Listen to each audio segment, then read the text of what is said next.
Okay, back to the dinam of washing for bread. Okay, the din is as follows. In order to wash for bread, you need to have a keli, a vessel. It has to also come from the power of a person. Okay, if this water is just falling down from a waterfall, you can't stick your hand in and wash. Now, the din is like this. What happens if somebody's in a place, there's no cups, but they have a sink? So normally you can't turn on the sink and let the water flow and then stick your hand under, because then it's not coming from the power of a person. The initial flow that comes out when you turn on the faucet, that is coming from a person. So let's say you have a faucet that a lot of water can come out at one time, and you have no cups. Now, logically, you could, it's not the best way of doing it, but you can turn on the faucet, open and close it, and the water comes out in your hand, and do that 3 times, and then 3 times on the other hand. Because the initial thrust of water that comes out is from the person. If it's from the person, then it's considered proper. But otherwise, it's not considered proper washing.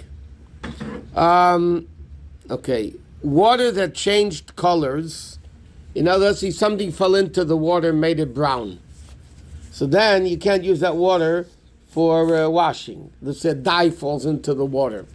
Or somebody makes Kool-Aid. Now you want to wash with the Kool-Aid. Because it's colored water, it's not good water for washing. But if the water changed colors by itself, stagnated water sometimes changes colors. So then it would be allowed to be used. Can you pour water in one hand and pour it on the other? No. Because it has to be a keli. Your hand is not a vessel. But if it's ocean or natural lake or river, can you stick your hand in it 3 times? If it's a natural ocean, then you could stick your hand in 3 times. The question, what bracha do you make?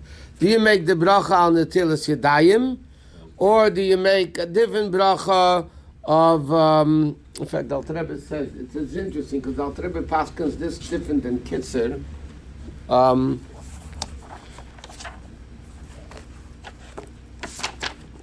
In Kitzur, it says that if you do it in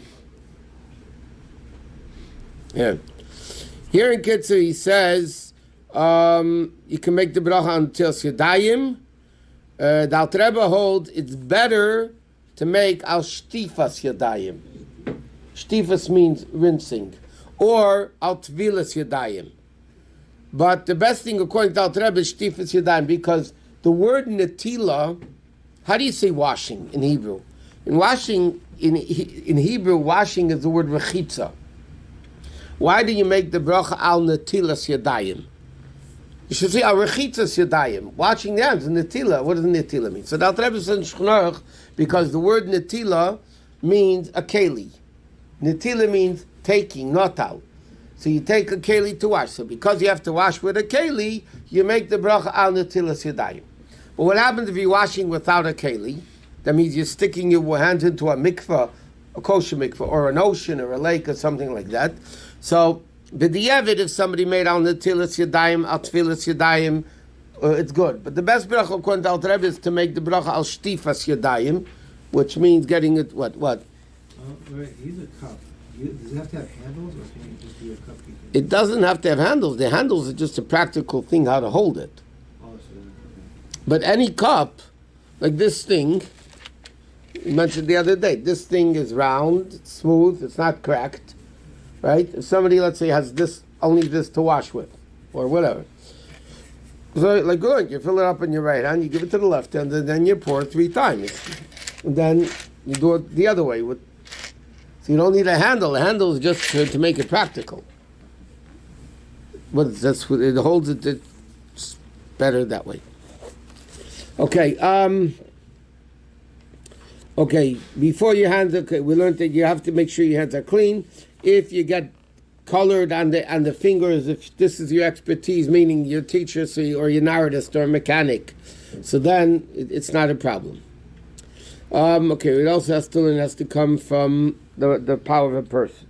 Chip nail polish. Chip nail polish, women are makel as far as washing for bread, because they do go out with it, and if they go out with it, it's not chetzitzis midrabanan, so they don't have a problem with it. For mikveh, it would be a problem. Okay, next is like this. Huh? especially for men. For men, that's a big problem. Now, what happens if you don't have water? Are you allowed to eat bread without washing your hands? So it says in halacha that if there's no water within 4 mil, which is the amount of time it takes to walk 72 minutes, or frontwards, or 18 minutes behind you, so then some poskim write, if you cover your hand, let's say you don't eat the bread with your hand, you eat it with a napkin, or you wear a glove. So some people are mekel, in fact even Shchunach, the Alter Rebbe is mekel, that then it's good, if it's impossible to get water. But in Siddur, the Alter Rebbe is stricter, and he says, no, you shouldn't even rely on that at all. You shouldn't eat the bread. So it happens a lot of times, kids in camp go hiking in the woods, and then it comes lunchtime, and they want to eat, right? So a lot of times for the kids, the little kids, so they're makel that they could eat without washing for bread, but they have to hold it with a napkin. You can't hold the bread with your hand. So you just make a pre-bracha before you... Well, you're not touching the bread with your hand, and therefore, if you're relying on that leniency, then you hold the bread in the glove, and then you just make a hametzi. You can't make hamtzos yadayim. You're not washing it. After you wash, does your hand have to touch the bread actually, or if it's covered like a sandwich, can you hold the outside of the sandwich? You can hold the outside of a sandwich is considered holding the bread. We'll learn later that anything you eat, b'chlal, when you make a bracha on something, if you're eating, let's say this is an apple, and I'm eating an apple, when I make the bracha very pure eitz, I'm supposed to hold the apple in my right hand. By bread, we'll learn soon, when you make hametzi on bread, you're supposed to hold it with 2 hands. When you make hametzi, the proper way is, b'diavad it's good if you didn't, but l'chatchila, you have to hold the bread with 10 fingers. Why 10 fingers? So halacha says because there's 10 mitzvahs connected from the beginning of the process until you get the bread. There's 10 mitzvahs. Like you can't plow with an ox and a donkey together. And then you have all the agricultural mitzvahs. And then you have that mitzvah and this mitzvah. So you end up with 10 mitzvahs. And in fact, Sfarim say, that's why in the bracha of Hametzi Lechem Min Haaretz, there's 10 words. Baruch Ata Hashem Elokeinu Melech Ha'olam Hametzi Lechem Min Haaretz. Why did the Chazal institute 10 words in the bracha of Hametzi? Because there's 10 mitzvahs connected to bread that are connected in the making of the bread. So therefore, l'chatchila, you're supposed to hold bread is unique. All the other things you're supposed to hold in your right hand. Bread, you hold in both hands. But it doesn't mean you can hold it through a bag, you can hold it through aluminum foil, I mean, you can hold it, the plastic or whatever. That's called holding in your hand. By the way, with a lulav, it's a bigger shaila, by the way, holding a lulav in your hand, it's a big discussion in halacha if you're allowed to wear gloves when you bench lulav. Because then you're not really holding it in your hand. There's a separation between you and your hand, which is the glove. It's a whole discussion in halacha, but that has to do with what? I have seen when there's no water, people go 3 times to the wall. Not for bread. For bread? It says in halacha that before davening, there's a rule in Torah, what's called Yodayim Askoni Yasem. Hands are always occupied, busy. So therefore, there's an assumption before you daven, inevitably, beforehand you touched your ear, your nose, parts of the body which are normally covered. So before davening, you have to wash your hands. So what happens if you want to daven and there's no water? Or in the middle of davening, you touch the part of your body and really you have to stop davening and you need to wash your hand, but you're in the middle of Shemana Esrei, whatever. So then it says you can wipe it on wood. But that's only if there's no water. But you can't eat bread by touching first of all, the whole hand has to be washed. In fact, there's the whole question, what do people do with bandages on the hand? So you have a Band-Aid, right? So, again, in Shulchan Aruch, the Alter Rebbe says if you wash a lot of water on the hand over the bandage, it's good. It's not chatzitza. Because you're washing a whole revius of water over the hand at one time, it's okay. But in Siddur, the Alter Rebbe is strict. So the bottom line is, if people are able to take off a Band-Aid, that's it. People have Band-Aids on their fingers, on their hands, right? So ideally, if possible, it says in halacha, you're supposed to take off the Band-Aid. If you can't, you have to wash with a lot of water over the Band-Aid, over the hand, including the Band-Aid. No, Shabbos, for Lechem Mishnah, you have one bread that's open, the other bread is in a sealed bag. Can you hold them together like that? You mean, is that counted two like that? Yeah. We'll learn more when we get to those dinim, but it's better. It says in halacha like this: it's good, but it's better that you take it out of the bag. The both chalas are actually touching each other. But this whole thing, by the way, what happens? We started mentioning this din the other day. What happens in middle of eating? You're in the middle of the meal, okay, and you go to the bathroom. Then you come out. We learned you have to wash your hands, say Asher Yatzar, and then rewash your hands for bread. Dry your hands, and then the best way, because it says in Allah there's many complications, different opinions. So the best thing is you come out of the bathroom, you wash your hands, dry them, make a sheyotza or whatever, and then you go rewash for bread without a bracha. The same thing applies, by the way, if, I'll give you a simple example. In middle of the meal, you have to diaper a baby. Happens, by the way. To diaper a baby in the middle of the meal. So now after you diaper a baby, obviously you have to go wash your hands. So you can't eat bread again unless if you go wash without a bracha. So you have to wash like you would for bread, but without a bracha. Unless, like we mentioned the other day, if you're not eating any more bread, you're up to dessert and you're not planning to eat any more bread, then you don't need to rewash.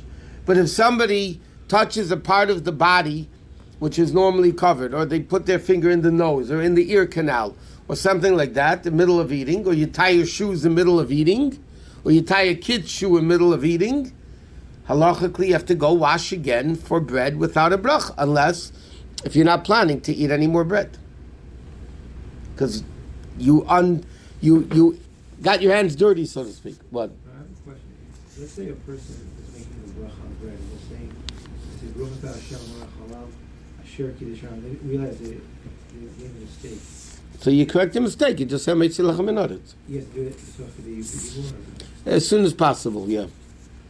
You say "Meitzil lachem enoretz." That's it. Baruch Shem Kol? Huh? Do you say Baruch Shem Kol? No. If you made the brach in vain, then you say Baruch Shem Kol Machutz Lamvad. But if you just corrected it, then you're fine. Yeah. But they in other words, they already made Asher Kidshon on the washing, and now they made it again. So then you just correct it. That's all. Okay, that we learned. Okay, that's it with the what bread. About the hands after you wash, like you hold them up. Okay, there's a million different customs. Okay, some people say Su Yidechem Kodesh Uvarchos Hashem, which in Shulchan Aruch says you shouldn't say that. Okay, the proper way of washing. Let's discuss for a minute. The proper way of washing. If you're a right-handed person, fill up the cup in your right hand, or if the cup's filled already, take the cup in your right hand, give it over to the left, then you wash 3 times on the right. Then, whether you take the cup in your right hand and you wash 3 times over the left hand. Then when there's a little bit of water left in the left palm, with that little bit of water, you rub your hands together and you start saying the bracha shekid shonim b'mitzvah v'tzvano on the tilis yadayim, and then you dry your hands. And you dry your hands properly. Now there is a minhag of Chassidim that the Rebbe writes was only for holy people, and later the Rebbe said it's a custom for everybody to do, and that is washing with a towel. Washing with a towel. Washing with a towel means you hold the cup, the kvart, as it's called, the kvart, you hold it with the towel rather than just with your hand. Now, halachically, there's a lot of issues, because halachically, if both handles, the kvart is the thing you wash, right? It's called in Yiddish, whatever. So, if they're both dry, halachically, you can pick it up, and you can wash it as long as it's dry. It doesn't matter that you're touching it with your hand. There's the Indian Kabbalah that you wash with a towel. So most people today only wash the left hand with the towel. And that the towel holding the handle of the kvart. They'll wash the right hand, and then they won't handle with the right hand, which is wet. They won't actually touch the handles of the kvart. They'll hold a towel or a paper towel and then wash the left hand. The Rebbe would wash both hands with a towel. You know, even when he held the cup, the kvart, he held the cup with both towels on the right side, one towel with right side and left side.